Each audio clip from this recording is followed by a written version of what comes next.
తాకట్లో ఉన్న మీ బంగారాన్ని విడిపించి ఆ రోజు ఆన్లైన్ రేటుకి కొంటాం. Sharma gold company. వాగర్థావివ సంపృక్తౌ వాగర్థ ప్రతిపత్తయే జగతః పితరౌ వందే పార్వతీ పరమేశ్వరౌ. ఆదిత్యాయ చ సోమాయ మంగళాయ బుధాయ చ గురుశుక్ర శనిభ్యశ్చరాహవే కేతవే నమః. శృంగేరి జగద్గురు పీఠాధిపతులకి, కంచి పీఠాధిపతులకి నమస్కారములు తెలియజేసుకుంటూ కార్యక్రమాన్ని ప్రారంభిద్దాం. వీక్షించేటువంటి ప్రేక్షకులకి ఒక ముఖ్య గమనిక. అనేక మంది తమ యొక్క ప్రశ్నలని కామెంట్స్ రూపంలో తెలియజేశారు. కొంతమంది మెసేజ్ రూపంలో కూడా పంపించడం జరిగింది. అందులో ప్రధానంగా గమనించింది ఏంటంటే, ఎలాగో జన్మించిన నక్షత్రము, ఆ నక్షత్రాన్ని బట్టి ఒక రాశి ఉంటుంది, ఆ రాశి ప్రకారము మేము చూసుకోగలుగుతున్నాం. కానీ మా పెద్దలు వాళ్ళకి డేట్ ఆఫ్ బర్త్ అనేటువంటిది తెలుసు, కానీ అలాగే ఏ సంవత్సరంలో పుట్టారో తెలియదు.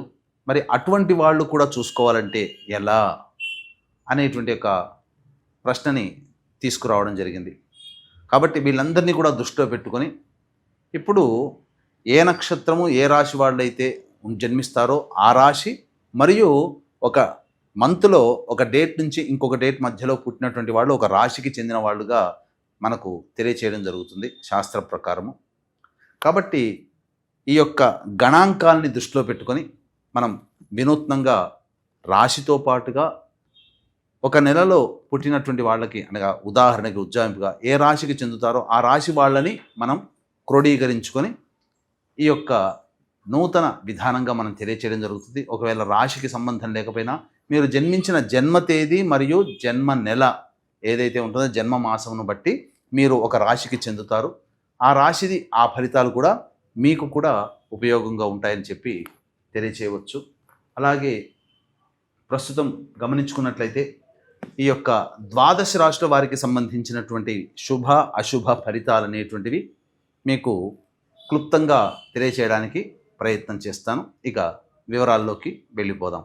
16 ఆగస్టు నుంచి 31 ఆగస్టు మధ్యకాలంలో ఈ మీనరాశిలో జన్మించినటువంటి వారికి ఏ విధంగా ఉండబోతుంది. మీనరాశి అని అంటే పూర్వభాద్ర 4వ పాదం, ఉత్తరాభాద్ర 1, 2, 3, 4 పాదాలు, రేవతి 1, 2, 3, 4 పాదాలలో జన్మించినటువంటి వాళ్ళు ఈ మీనరాశికి సంబంధించిన వ్యక్తులుగా ఉంటారు. అలాగే మార్చి 11 నుంచి ఏప్రిల్ 18వ తారీఖు మధ్యలో పుట్టినటువంటి వాళ్ళు కూడా మీనరాశికి సంబంధించినటువంటి వాళ్ళే. కాబట్టి రెండు విధాలుగా ఈ మీనరాశిలో జన్మించినటువంటి వాళ్ళకి 16 ఆగస్టు నుంచి 31 ఆగస్టు మధ్యకాలంలో ఏ విధంగా ఉండబోతుందో తెలుసుకునే ప్రయత్నం చేద్దాం. 16వ తారీఖు రోజున ప్రధానంగా గురుబలము అనుకూలంగా లేదు. ఈ కారణం చేత ఏం జరుగుతుంది, ప్రతి పనులలో ధనపరమైనటువంటి సమస్యలు ఉంటాయి, ఆటంకాలు కూడా ఎక్కువగా ఉంటాయి. కాబట్టి జాగ్రత్తలు పాటించండి. మీకు వాగ్దానం చేసినటువంటి వాళ్ళు మీకు మొహం చూపించరు, ఎందుకంటే ఎక్కడ మీకు సహాయం చేయాల్సి వస్తుందోనో అలాంటి ఇబ్బందులు ఎదుర్కొంటారు. ఇక శుక్రగ్రహ సంచారం అనుకూలంగా ఉన్నటువంటి కారణం చేత అన్ని విధాలుగా ఆనందదాయకంగా ఉంటుంది. 21వ తారీఖు తర్వాత కోల్పోయిన ప్రేమను తిరిగి పొందే అవకాశం ఉంటుంది. అంటే దంపతుల మధ్య విభేదాలు, స్నేహితుల మధ్య ఉన్న విభేదాలు తొలగి ఆనందంగా మళ్ళీ కలుసుకుంటారు. పాత మిత్రులను మళ్ళీ కలుసుకునే అవకాశం ఉంటుంది. అన్ని విధాలుగా యోగదాయకంగా ఉంటుంది. వాహన కొనుగోలు చేసే అవకాశం ఉంటుంది. స్థిర చరాస్తులు మీ పేరున రిజిస్టర్ చేసుకునే అవకాశాలు కూడా మంచి సమయం అని చెప్పవచ్చు. ఇక బుధుని యొక్క సంచార ప్రభావము అనుకూలంగా లేని కారణం చేత పెట్టుబడుల విషయంలో జాగ్రత్తలు పాటించాలి. సంతానానికి సంబంధించి ఏదైనా చిన్నపాటి అనారోగ్యాలు చేసే అవకాశం ఉంటుంది, జాగ్రత్తలు పాటించండి. అలాగే రాని బాకీలు వసూలు కాకపోవడం, పెట్టిన పెట్టుబడి ఈ సమయం మంచిది కాదు కాబట్టి ఒకవేళ పెట్టినా అది నిరర్ధకమే అవుతుంది.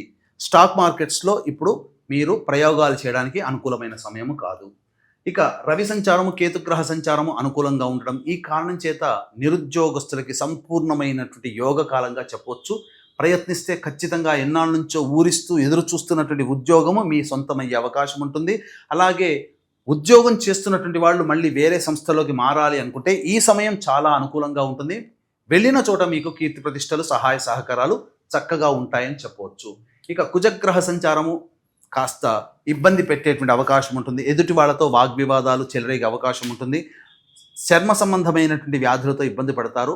బలహీనంగా, మానసికంగా బలంగా ఉన్నప్పటికీ శారీరక బలహీనతలు మిమ్మల్ని కుంగుబాటుకు గురి చేస్తాయని చెప్పవచ్చు. ఇక రాహు శని యొక్క సంచారము తెలిసిందే. జన్మశని ప్రభావం, వ్యయ రాహు ఇది కాస్త ప్రయత్నాల్లో ఆటంకాలు అనేటువంటివి కలగజేస్తాయి. ఏతావాత చెప్పుకొచ్చేది ఏమిటంటే ఒక శుక్రుడు, రవి, కేతు తప్ప మిగతా ఏ గ్రహాలు కూడా అనుకూలంగా లేని కారణం చేత మిశ్రమమైనటువంటి ఫలితాలు పొందుతారు. ఈ రాశిలో జన్మించినటువంటి మహిళలకి అద్భుతమైనటువంటి యోగ కాలంగా చెప్పవచ్చు. కోల్పోయిన చోట మీకు తిరిగి గౌరవ మర్యాదలు పొందుతారు.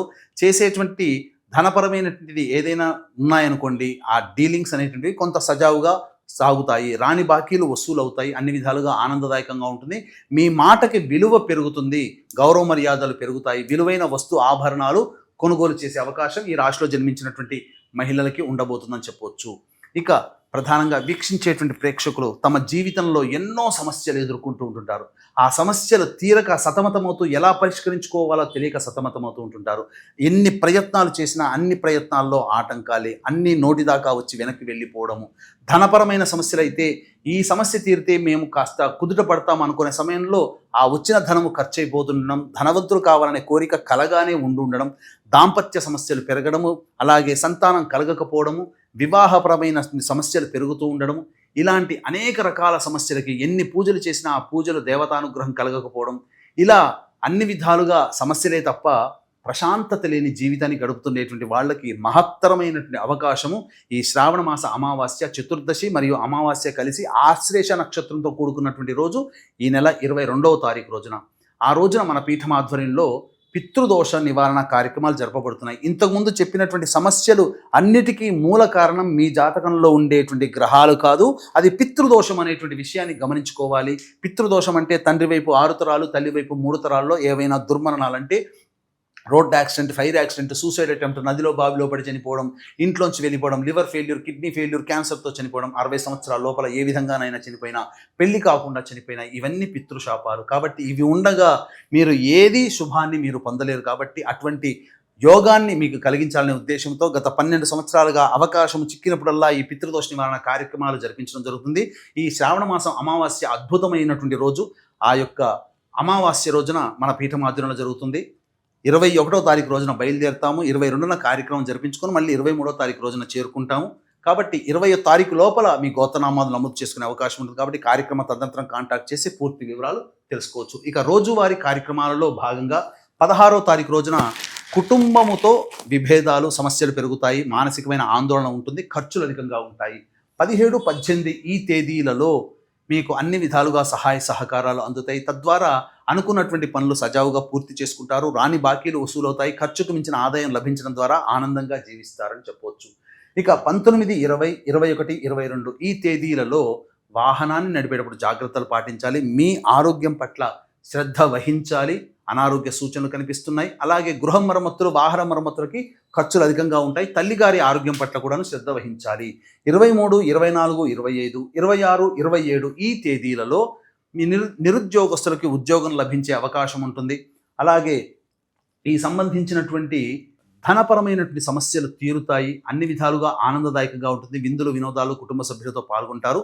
మంచి యోగాన్ని గడుపుతారని చెప్పవచ్చు. ఇక 28, 29, 30, 31 ఈ 4 రోజుల్లో, ఆఖరి 4 రోజుల్లో ఖర్చులు అధికంగా ఉంటాయి. మానసికమైన ఆందోళన మిమ్మల్ని వెంటాడుతుంది. ఏ పని చేయాలన్న ఆసక్తి ఉండదు. ఒక జిగ్జాగ్ లాగా ఉంటుంది. అన్ని విధాలుగా అవయోగం ఎక్కువగా గోచరమవుతుంది. కాబట్టి ఖర్చులని తగ్గించుకొని ప్రశాంతంగా జీవించే యోగాన్ని పట్టుకోండి. అంటే దైవానుగ్రహాన్ని పొందే ప్రయత్నం చేయండి. మొత్తంగా ఏతావాత ఈ రాశిలో, మీన రాశిలో జన్మించినటువంటి వారికి 16 ఆగస్టు నుంచి 31 ఆగస్టు మధ్యకాలంలో వివాహ సంబంధం విషయంలో జాగ్రత్తలు పాటించాలి.